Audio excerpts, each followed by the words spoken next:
صباح الخير، كل سنة وحضراتكم طيبين. بالنسبة للطماطم زراعة الأسطح، بدأت في مرحلة التزهير.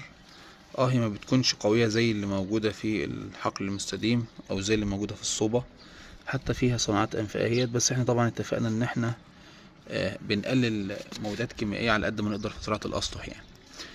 ده بالنسبة للتزهير. النمو الخضري بتاعها برضو معقول، مش بطال، كونها مزروعة في أسس، وهي مزروعة على فكرة في جرادل عادية خالص، والنتائج ما شاء الله يعني مرضية، مش نتائج بطالة. دي برضو تزهيريات، فهي بدأت في مرحلة التزهير حاليا. طبعا زراعة الأسطح زراعة بتأدي يعني بتبقى الإنتاج بتاعها قليل، ما بيكونش كتير، لكن بيفي بالاحتياجات.